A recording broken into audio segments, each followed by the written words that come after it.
Gracias. Bombo. Carraca. Gracias, amigos. Muchas gracias. Gracias. Suficiente. Me gustaría que estuvieran toda la noche aplaudiendo, me ahorraba el programa, pero dicen que no es así. Bueno, buenas noches. Bienvenidos todos al intermedio cuando son exactamente las 21 horas 39 minutos, una hora menos en Canarias. Y la misma hora en Gaza, porque sea la hora que sea, hay que acordarse de Gaza. Aunque hoy toda la actualidad está copada por un nombre propio, el de Jorge Mario Bergoglio, el Papa Francisco, que como todos sabéis ha fallecido hoy. Tal vez es pronto para valorar su obra y su legado, pero como mínimo podemos decir pues, que ha sido un papa distinto. Ha sido una de las escasísimas figuras que ha condenado de forma clara y rotunda el genocidio israelí en Gaza. También ha sido contundente en su defensa de los migrantes, su rechazo a las políticas xenófobas de muchos gobiernos y también su apoyo a las ONG de todo tipo, no solo católicas, que intentan paliar el sufrimiento de las personas más vulnerables. Ha condenado la pederastia en el seno de la Iglesia, ha hecho un acercamiento a los homosexuales, ha abogado por una mayor participación de la mujer en los órganos eclesiásticos. En fin, hay quien dice que Francisco ha sido un papa progresista, aunque tampoco nos flipemos. Ha sido todo lo progresista que puede ser un papa, lógicamente. Pero claro, después de los dos papas que le precedieron, hasta, en fin, José Manuel Soto podía parecer miembro de Izquierda Unida. Aunque sus enemigos más furibundos, que han sido unos cuantos, también dicho sea de paso, dentro y fuera de la Iglesia, han llegado a calificarlo de papa comunista. Bueno, lo cual no habla tanto de lo muy izquierdista que pudiera ser Francisco como de lo muy a la derecha que están ellos. Porque siendo objetivos, Francisco no ha sido un izquierdista, ni un progre, ni mucho menos un comunista, sino algo más simple y más necesario para su cargo, un buen cristiano. Y probablemente todos nos estemos haciendo las mismas preguntas. ¿Y ahora qué? ¿Seguirá el próximo papa en la línea aperturista de Francisco o volverán a imponerse los más rancios entre los rancios? ¿Tendremos un papa europeo, asiático, americano, africano? En fin, yo no tengo ni idea. Pero si de mí dependiera, apostaría por un papa caribeño. El mundo se merece un papichulo. En cualquier caso, la Iglesia Católica tiene sus propios ritmos, sus códigos y sus intereses. O sea que podemos esperar cualquier cosa. Entre los 266 papas de los últimos 2000 años ha habido de todo. Intelectuales, humanistas, personas caritativas, pero también ha habido papas violentos, conspiranoicos y hasta psicópatas. Así que nos conformamos con que el próximo que venga se parezca a Francisco. Y además de creer en Dios, crea también en las personas más necesitadas. Comienza el intermedio. Buenas noches, Wyoming. Buenas noches a todos. Bienvenidos, bienvenidas. Buenas noches, Sandra Sabatés. ¿Qué tal? ¿Cómo estás? Nosotros que queríamos un estreno tranquilito, ¿y cómo viene el lunes? Mira, pues sí, por decirlo en términos vaticanos, sabemos plancha, así que empezamos ya. Todos conocéis la noticia, el Papa Francisco ha muerto. A lo largo de todo el día, miles de fieles se han congregado en la Plaza de San Pedro del Vaticano tras conocerse el fallecimiento del pontífice esta mañana, a los 88 años, a causa de un ictus, como ha certificado el Vaticano a última hora de esta misma tarde. Concluye así la etapa de Jorge Mario Bergoglio tras 12 años al frente de la Iglesia, uno de los pontificados más aperturistas de esta institución. Pues nada, ya tenemos otro día histórico. Se ha ido el primer papa latinoamericano y su ausencia no ha dejado indiferente a nadie. Sus más fieles lloran su muerte. El sector ultraconservador maniobra para que su sucesor no sea tan progre. Y el señor Giovanni, que tiene una tienda de souvenirs al ladito de San Pedro, ya ha encargado 25.000 llaveros, camisetas y ceniceros con la cara del papa. Y lo mismo ha encargado unos Sony Angels, que llevando la palabra ángel, pues es el sitio adecuado, está en su ecosistema, se van a vender. Mal se tiene como que dar, churros. sí. El fallecimiento del pontífice se produjo a las 7:30 de la mañana. El encargado de comunicar la noticia ha sido el camarlengo Kevin Farrell, que queda al mando de la Iglesia de forma interina hasta la elección de su sucesor. Ayer precisamente asistimos al último acto de Francisco. Con motivo de la celebración del Domingo de Resurrección, el Papa impartió la bendición Urbi et Orbi en la Plaza de San Pedro. Visiblemente desmejorado tras sus recientes problemas de salud, no pudo leer su discurso en el que pedía el fin de las guerras, pero aún así se dio un baño de masas y dirigió a los fieles su último mensaje. Cari fratelli e sorelle, buona Pasqua. Bueno, ya lo veis, el Papa quiso despedirse así de sus fans, casi con su último aliento. Con ese espíritu realmente, además de liderar la Iglesia, podría haber liderado un grupo de música. Y si no lo hizo fue porque Francisco, como nombre artístico, ya estaba cogido. Antes de esta última aparición pública, el Papa recibió al vicepresidente de Estados Unidos, una visita breve e incómoda, teniendo en cuenta que J.D. Vance pertenece al ala más ultra del catolicismo, enfrentada a Francisco por su postura hacia los migrantes y los desfavorecidos. En fin, pues viendo lo que opina de los desfavorecidos, no sé qué hacía Vance visitando al Papa. Podía haber visitado a Darth Vader, que tiene más cosas en común con él. La muerte del Papa continúa provocando reacciones en todo el planeta. En nuestro país, Felipe VI ha enviado un telegrama al Vaticano expresando las condolencias en nombre de la Casa Real y del pueblo español. De hecho, está previsto que los reyes acudan al funeral del pontífice. Poco después de conocerse la noticia, el Gobierno ha decretado 3 días de luto oficial, un homenaje que ha explicado de esta forma el ministro de la Presidencia, Félix Bolaños. Quiero mostrar, en nombre del presidente y del Gobierno de España, nuestro dolor y nuestro más profundo pésame por el fallecimiento del Papa Francisco. Por ello, el Gobierno de España declarará 3 días de luto oficial con motivo del fallecimiento del Papa Francisco. Nos quería, y nosotros le queríamos a él y a lo que ha significado su papado. Ha fallecido un hombre bueno. Ha muerto un gran Papa. Descanse en paz el Papa Francisco. Nos quería y nosotros le queríamos a él. En fin, yo no sé mucho de teología, pero ser así de intenso no es un poco pecado. En fin, debe ser que en el gobierno, gracias a Francisco, se convirtieron en unos grandes seguidores de los evangelios. Su preferido es pedid y se os dará. Es lo que le dicen a Junts cada vez que van a negociar. Hoy todo el arco político de izquierda a derecha ha mostrado sus condolencias. El líder del PP, Alberto Núñez Feijóo, ha lamentado el fallecimiento de Francisco y ha destacado que era un papa que hablaba español. Desde Sumar, Yolanda Díaz lo ha definido como un gran embajador del trabajo decente, de la paz y de la justicia social. Y en Esquerra, Gabriel Rufián ha dicho literalmente: jamás pensé que el mundo sería peor tras la muerte de un papa, pero lo será. Bueno, pues parece que no hay duda de que el mensaje del Papa Francisco caló en muchos, incluso en los no creyentes. Vamos, que es el mejor éxito de comunicación papal desde que chiquito dijo: ¡Papal! ¡Papal! ¡Llévame al circo! ¡Ah! ¡Quietor! ¿Qué pasa? ¡Quietor, pecador de la pradera! ¡Deme absolución! Dice después de los dolores: Wyoming. Con la iglesia, pase. Pero con Dios, por favor, ya hemos tenido muchos problemas. Con Dios no te metas. A ver, un momento, Dani Mateo. Igual no eres el más indicado para hablar, teniendo en cuenta que ayer mismo, y esta foto es real, no es de estas que hacemos aquí con el croma, no, pero, estabas en la plaza de San Pedro. No, pero esto es por un tema que es... Si llegas a coger el vuelo más tarde, podías aspirar al Pulitzer como corresponsal, hubieras dado la noticia en directo. Eso sí que tienes coartada. Yo no soy sospechoso. Estuve allí por la mañana y me fui y luego no volví a aparecer. Ya, eso dijo el arropiero y se cargó a 32 personas. Sí, prosigue. Que el cielo me juzgue. No, mira, tampoco me recuerdes este tema porque la iglesia no se ha quedado, o sea, hoy se ha quedado sin líder, pero yo me he quedado sin una de likes. ¿A poco que me hubiera quedado una noche más? ¡Oh! Pues sí. Si hubiera comprado 4 souvenirs, que lo estuve yo pensando. No. Entrémonos. Céntrate, Wyoming, está muy pesado. Una camiseta de estuve en el Vaticano y cascó el Papa. Venga, voy a dar un dato. El anterior Papa se murió el día que Cristina Gallego estaba en Roma. Nos tienen localizados. Ya están empezando a atar cabos, pero centrémonos. Porque no solo los políticos han mostrado sus condolencias, también la gente de la cultura, las artes y hasta de su mayor pasión después de la religión, el fútbol. Porque ahora mismo la mayor colección que hay en el Vaticano no es de obras de arte, sino de camisetas. Atención, no hay equipo que se precie que hoy no haya querido presumir de su sintonía con el pontífice.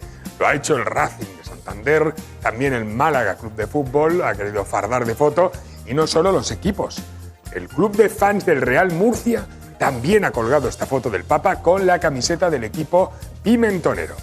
Racing, Málaga y Murcia han querido homenajear a Francisco para ver si, de paso, ya que él ha ascendido a los cielos, pues oye, ascienden ellos a primera. Pero el Papa recibió muchas camisetas a lo largo de su vida. Aquí le tenéis recibiendo la de Argentina que le dio Maradona, que tiene todo el sentido porque el uno era el representante de Dios en la tierra y el otro de su mano. Por recibió hasta la de la roja, de la mano de su mayor seguidor, Mariano Rajoy. El presidente también aprovechó pues, para pedirle que le firmara un ejemplar de su Biblia, la guía Marca, que es a la que él le reza. ¿Qué queréis que os diga? Creo que esta colección de camisetas puede ser muy útil a la Iglesia. Porque si se alarga mucho el cónclave, pues oye, los cardenales siempre pueden destensar el ambiente echándose una pachanga con todo lo que les pasa. Muchas gracias, Dani Mateo. Gracias, Dani Mateo. Las reacciones a la muerte del Papa se suceden por todo el mundo. En su país, en Argentina, la noticia ha causado conmoción. Se han decretado 7 días de luto oficial, se ha celebrado una ceremonia de homenaje en la Catedral de Buenos Aires y se han suspendido todos los partidos de la Liga previstos para hoy. A estas condolencias se ha sumado el presidente Javier Milei, que en un tuit ha considerado un honor haber conocido a Francisco, a pesar de las diferencias que hoy resultan menores. Recordemos que Javier Milei ha sido una de las figuras más críticas con Bergoglio, llegando a insultarle en los medios de comunicación. Bueno, en fin, no es el momento. Pelillos a la mar. Al final ambos tenían cosas en común. Los dos creían en una fuerza superior e invisible, solo que uno la llamaba Dios y el otro criptomonedas.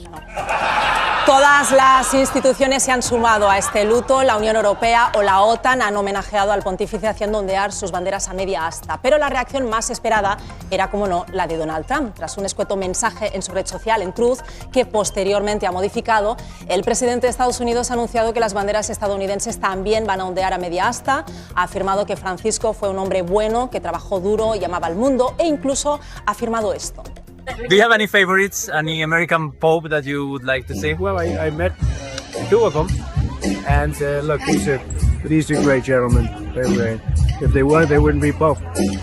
Más que Blanca fuera más. Pues qué bien que en Estados Unidos haya cantera papal. Pues nada, supongo que pronto propondrán como candidato a Elon Musk, que está de salida de la Casa Blanca y tiene clarísimo dónde está el cielo. Incluso Vladimir Putin ha homenajeado a Francisco. El presidente ruso ha definido al Papa como un hombre sobresaliente y ha afirmado que siempre guardará el más cariñoso recuerdo de él. A ver, un momento, tanto no le querría si no le regaló una camiseta del Spartak de Moscú. De lo que no hay duda a estas alturas es de que el Papa Francisco ha sido una figura de referencia en todo el planeta, muy respetado incluso por los no creyentes. Y ya hay quien empieza a llamarle el Papa de los pobres. Así que ha dejado el listón muy alto a su sucesor. De hecho, cuando salga elegido va a ser un reto tan grande que no me extrañaría que la fumata, más que blanca, fuera marrón. Bien, lo cierto es que para muchos el Papa Francisco quedará como uno de los pontífices que se mostró más cercano a los desfavorecidos y más abierto a ciertas reformas de la institución eclesiástica. Recordemos que Jorge Mario Bergoglio fue el primer papa latinoamericano y jesuita que se puso al frente del Vaticano el 13 de marzo del año 2013. Desde el primer momento quiso dejar claro el giro que supondría su mandato y dedicó su primer viaje a la isla de Lampedusa, escenario de la tragedia migratoria del Mediterráneo. En ese primer acto ya denunció la globalización de la indiferencia, una línea de pensamiento que estaría muy presente en muchos de sus discursos. Viene la parola vergogna. È una vergogna. Venuti per richiamare l'attenzione del mondo su questa grave crisi umanitaria per implorarne la risoluzione. Si tratta di un fenomeno che non troverà mai una soluzione nella costruzione di barriere. Non si tratta di numeri, ma di persone. E ogni persona è sacra. Pues ya lo habéis visto, el Papa Francisco era realmente solidario con los que menos tenían. De hecho, era tan austero que en su testamento solo hay 3 cosas: un mate, una sotana y un Jesucristo para el papamóvil. Y ese sí que juzga, sobre todo si te sales de una rotonda sin poner el intermitente.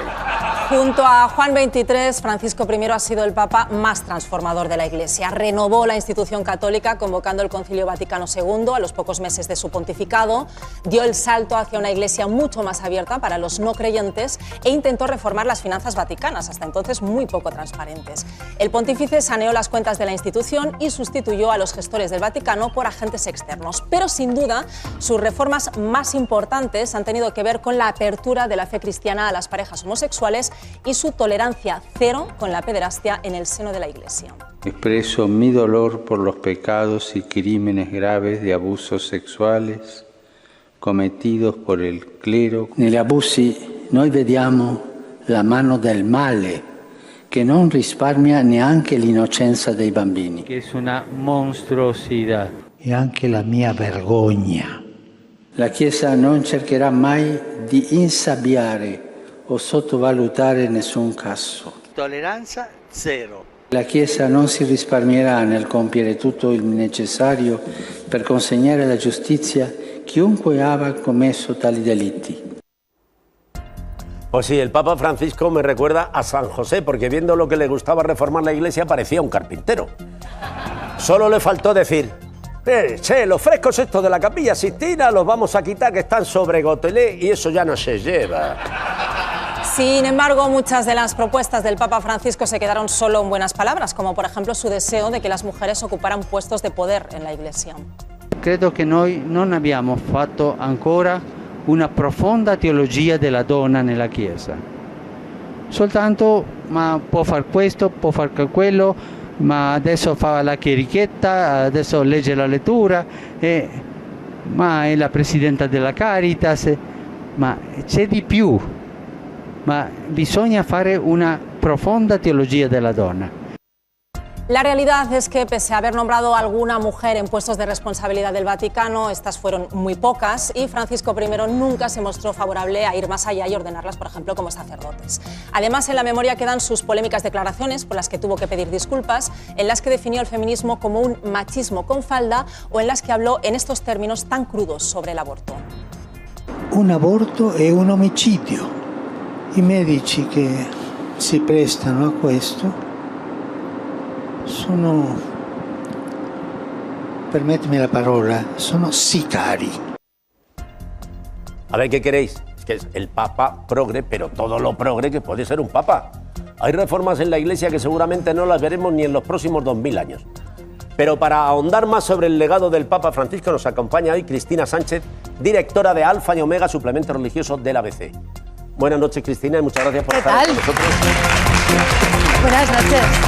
Bueno, ya hemos visto como muchos definen al Papa Francisco como un Papa especialmente progresista, pero se puede decir que era un pontífice de izquierdas, como le dicen algunos, a veces en sentido peyorativo. Pues mira, yo os diría que es un pontífice evangélico, porque él ha seguido el Evangelio, amarás a Dios sobre todas las cosas y al prójimo como a ti mismo. Y ahí recupero un poco lo que decías antes de que se le define como el Papa de los pobres o el Papa del sufrimiento humano, porque si nos damos cuenta, todo donde hay un sufrimiento humano, allá ha estado el Papa. Recordando, también lo decías, Gaza, desde el hospital, todos los días llamaba al padre Romanelli. El padre Romanelli es el único párroco católico que hay dentro de Gaza, en la parroquia de Gaza, y él tenía una conversación diaria con él a ver cómo estaba. En el padre Romanelli, que también tengo la suerte de poder hablar con él, pues te contaba cosas como que con un pepino habían comido 5 familias. Y eso al Papa le preocupaba. Le preocupaba eso, le preocupaba el niño, porque eso lo han visto mis ojos, el niño que había perdido a su abuelo y le escribe una carta y le dice, Papa, reza por mi abuelo, y el Papa le responde de puño y letra al niño y le dice, rezo por tu abuelito, acuérdate de cuando jugabas al fútbol con él. Le preocupa ese niño, le preocupa el párroco de Gaza y le preocupa la guerra en Ucrania. Es decir, todo sufrimiento humano le ha preocupado al Papa. Así que sí, es un Papa de los pobres. Si eso es ser progresista, bienvenido sea. Sobre todo yo te diría que es un Papa evangélico, porque ha llevado el Evangelio no solo a la teoría, sino a las palabras, que es una cosa que él ha repetido mucho en su pontificado. Ya vale de reuniones, vamos a llevar a la práctica las palabras. Y él lo ha hecho, ¿eh? Ha sido un hombre que ha puesto en práctica las palabras. Lo cierto, Cristina, es que durante su mandato Francisco, digamos que predicó con el ejemplo, siendo un papa especialmente austero, ni siquiera vivía en el Palacio Apostólico del Vaticano. Cuéntanos cómo era su vida en Santa Marta. Bueno, él recibía muchísima gente de una manera totalmente fuera de protocolo. Yo he tenido la suerte de estar con él un ratito, 1 hora y pico, allí en Santa Marta, y os puedo decir que era un hombre, muy normal. Es que no sé si esa es exactamente la palabra. Él no tenía protocolo, se sentaba contigo, te preguntaba quién eras, cuáles eran, qué querías hablar con él, cuáles eran tus deseos, tus inquietudes. No había una cuestión protocolaria, no había gente escuchando. Se preocupaba por todo lo que le decías y recibía a muchísima gente, tanto oficialmente, estando ahora el último día que fuimos al jubileo de los periodistas, que ya estaba muy malito en enero este año, que antes de recibir a los periodistas en el aula Pablo VI había tenido 9 audiencias oficiales. Pues además de las audiencias oficiales recibía constantemente gente y llamaba por teléfono a las personas. Gente que le hacía peticiones, él cogía el teléfono y llamaba, oye, ¿qué tal estás? Soy Francisco, ¿qué te pasa? ¿Qué puedo hacer? Y daba consejos pues por aquí, por allá, y eso también os lo cuento de primera mano porque a una persona que yo conozco la llamó y le dijo por aquí, por allá. Entonces, era una persona que tenía una vida de recibir y de atender a las personas, y le daba lo mismo, ya os digo, a un presidente del gobierno, que a la persona que estaba en las columnatas de Bernini, que luego él se ha preocupado muchísimo con el cardenal limosnero apostólico de atender a todos los pobres de la plaza de San Pedro, pues los recibía a ellos y estaba feliz. Ahora, cuando salió del hospital, una de las pocas audiencias que ha tenido ha sido con los enfermos que estaban con él en el hospital. Han estado un mes y pico juntos, pues veniros a Santa Marta que quiero estar con vosotros. Yo tengo mucho de eso, hablo también con los secundarios del programa, sin problema. Conmigo ha hablado, me ha venido a decir hola. Bueno, sin embargo, parece que algunas de las reformas pues al final se le han quedado en el tintero, tal vez por falta de tiempo. ¿Qué cuestiones importantes que tú consideres se le han resistido y por qué? Pues fijaos, yo creo que lejos de lo que son los típicos temas que tratamos constantemente, ¿no? Acompañamiento a la comunidad LGTBI, a las mujeres, mujeres sacerdotes, hay otras cosas como por ejemplo que no son nada banales, lo que pasa es que a nosotros nos pillan quizá más de lejos, pero hay una cosa muy importante que es la transparencia.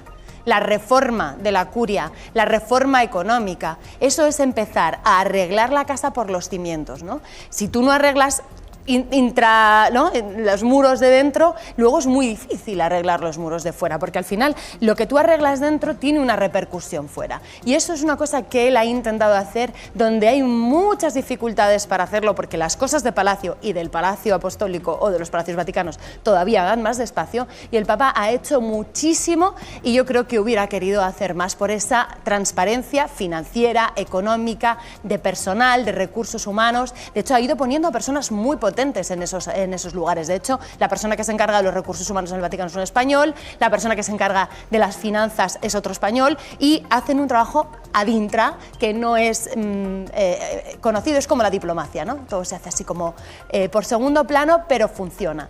Y el Papa también ha hecho muchísima diplomacia, logró que los líderes de Sudán y de Sudán del Sur se encontrasen, tuvieran una conversación, ha logrado grandes cosas. ¿Cuál fue el primer lugar que visitó después de que empezase el conflicto en Ucrania, la guerra en Ucrania? Se fue a la embajada rusa. Se ha hecho muchísimas cosas que se quedan un poco fuera de quizá los temas más fáciles o más asumibles para el público, que es en lo que nosotros convivimos todos los días. Pero él ha querido hacer grandes reformas muy profundas, pero eso es muy complicado. Y sí, recuerdo además que se ofreció de intermediario para lograr un armisticio en la guerra de Ucrania. Incluso intercambio de rehenes en diferentes conflictos, eso lo ha liderado el Vaticano. Que por cierto no le hicieron ni caso, pero bueno. No. Hoy es precisamente el día, ¿no?, para hacer un balance del legado del Papa Francisco. ¿Tú qué destacarías, Cristina? Yo destacaría, y aunque parezca pues, el gran mensaje que vamos a dejar, su ocupación y preocupación por aquellos por los que nadie se ocupa y se preocupa. Y eso lo ha hecho, por ejemplo, también en los viajes. ¿Por qué no ha venido a España? Pues no ha venido a España porque en España ya estamos ocupados, quiero decir. No porque él no quisiera venir a España, sino porque ha priorizado ir a otros lugares. Él no ha despreciado España, de hecho quería venir a Canarias. Los últimos... No quisiera venir a España, sino porque ha priorizado ir a otros lugares. Él no ha despreciado España, de hecho quería venir a Canarias. Los últimos años, uno de sus grandes deseos, porque estuvo en Lampedusa, ha estado en Marsella, ha estado en varios lugares de la ruta migratoria mediterránea, y el gran lugar por excelencia, que es nuestra parte, Mauritania, Senegal, Canarias, él quería hacer esa ruta, no ha podido ser, lo ha llevado en el corazón, pero ha estado muy presente con la Iglesia en Canarias, ha recibido a obispos españoles que están ocupados en el tema de las migraciones y ha estado muy volcado en eso. Por ejemplo, pues lo que os quería decir, que ha ido a otros países donde había un porcentaje ínfimo de católicos, por ejemplo Mongolia, que ha estado Javier Cercas con él en ese viaje, ha escrito un libro maravilloso. Mongolia hay un porcentaje ínfimo de católicos, pues el Papa ha querido ir y decir, la Iglesia está aquí acompañándoos. En Papúa Nueva Guinea, donde ha nombrado un cardenal de Papúa Nueva Guinea, la Iglesia está aquí y quiere acompañaros. Él se ha ido a las periferias, existenciales y físicas, porque él mismo, ya lo dijo cuando le nombraron, vino del fin del mundo, y eso es lo que ha marcado el pontificado, el fin del mundo físico y el fin del mundo existencial. Pues sí, señor. Y así es el Evangelio como a mí me lo enseñaron. A mí también. A mí no me quedaría ninguna duda dónde estaría Jesucristo ahora mismo en el Mediterráneo. ¿De qué lado? Pues nada, muchas gracias, Cristina, pero no te vayas muy lejos porque yo también voy a obrar milagros y voy a multiplicar tus intervenciones en este programa. Luego, cuando tratemos otros temas, te preguntaremos más cosas. Genial. Venga, hasta luego, muchas gracias. Bien, pues, amigos, la muerte del Papa conlleva un protocolo muy complejo que se acaba de poner en marcha. Así que es hora de preguntarnos, ¿y ahora qué va a suceder? A pesar de que quedan algunas semanas para que llegue la fumata blanca, Sandra Sabatés ya se ha esfumado hasta la pantalla tocha para explicarlo. Sandra Sabatés, ¿crees que veremos algunos cambios en la despedida de este Papa argentino? Quizás los cardenales bailarán tango en su honor. Ilumínanos, por favor. Pues mira, Wyoming, existen algunas novedades en el protocolo que se ha puesto en marcha hoy. De hecho, el mismo Papa Francisco ya dejó establecidos algunos cambios para agilizar, digamos, los trámites. Por ejemplo, la icónica constatación de la muerte ya no se ha hecho en la habitación del difunto, sino en la capilla de Santa Marta. Francisco ya había anunciado que el funeral de su predecesor, Benedicto XVI, pues le pareció demasiado fastuoso, por lo que ya adelantó que el suyo sería como el de cualquier hijo de la Iglesia, con dignidad, pero no sobre almohadones. En la renovación del ritual que realizó el año pasado, marcó que fuera enterrado en la Basílica Santa María la Mayor, no en el Vaticano. Y además, esta vez se van a acelerar tanto las exequias como la reunión de los cardenales, dando lugar a la posibilidad de que el cónclave comience cuando todos los cardenales estén ya en Roma, sin más dilación. En fin, se nota que el Papa Francisco quiso modernizar la Iglesia. A ver, en plena era de TikTok es importante que los funerales del Papa no duren toda una eternidad. Sandra Sabatés, ¿cómo queda de momento el calendario? Pues mira, está previsto que el miércoles el cuerpo del pontífice sea llevado hasta la Basílica de San Pedro, donde se va a celebrar una capilla ardiente. A finales de semana se va a celebrar el funeral, sencillo y sin pompa, como él quería, para ser enterrado por fin en la Basílica de Santa María la Mayor. Y justo después, toda la atención se va a centrar en la elección del próximo Papa. Entre el martes 6 y el domingo 11 de mayo podría comenzar ya ese cónclave. Bueno, madre mía, qué malas fechas. Los cardenales del Barça se van a perder las semis de la Champions. En cambio, los cardenales del Madrid ya pueden ir rezando porque ganar la Liga va a ser un milagro. Por cierto, Sandra Sabatés, ¿quién se queda al mando estos días? Esto a lo que tú llamas estos días se denomina sede vacante. Y tras la muerte del pontífice siguen 9 días de luto. La autoridad recae en el camarlengo Kevin Joseph Farrell, que es quien certifica la muerte del pontífice, anula el anillo pontificio y cierra las estancias papales. El camarlengo gobierna durante este periodo con la ayuda de 3 cardenales elegidos a suerte y que se van renovando cada 3 días. Madre mía, qué de cosas. En fin, has dicho que el camarlengo anula el anillo pontificio. Bueno, pues se llamará Kevin, pero le pega a llamarse Frodo. ¿Y esto cómo acaba todo esto, Sandra Sabatés? Pues los más de 130 cardenales ya están de camino al Vaticano para celebrar el cónclave. Será entonces cuando el sacerdote Diego Giovanni Ravelli pronunciará la famosa expresión extra omnes, fuera todos, para dar lugar a la votación. El quórum necesario para elegir al nuevo Papa es de 2/3 para buscar el máximo consenso. Y como es tradición, sabremos si se ha alcanzado un acuerdo según lo que marque la fumata negra o la fumata blanca. Finalmente, el anuncio del nuevo pontífice se va a celebrar en el balcón de la Basílica de San Pedro del Vaticano. Pues muchas gracias, Sandra Sabatés, te ha quedado una explicación realmente divina.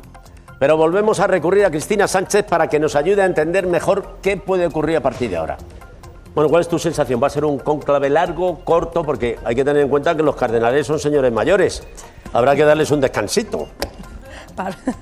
Hay que darles un descanso y sobre todo, fíjate, es un cónclave especialmente peculiar porque por primera vez en la historia el colegio cardenalicio no tiene un grueso italiano, porque el Papa ha nombrado muchísimos cardenales de distintas partes, ¿no?, del mundo, os decía antes, de Mongolia, de Papúa Nueva Guinea, o sea, quiero decir, llegan de puntos muy diferentes con culturas y visiones muy diferentes sobre la Iglesia y sobre cómo, bueno, y cómo sopla el Espíritu Santo, pero además es que no se conocen bien entre ellos. Entonces yo creo, no sé, pero que va a ser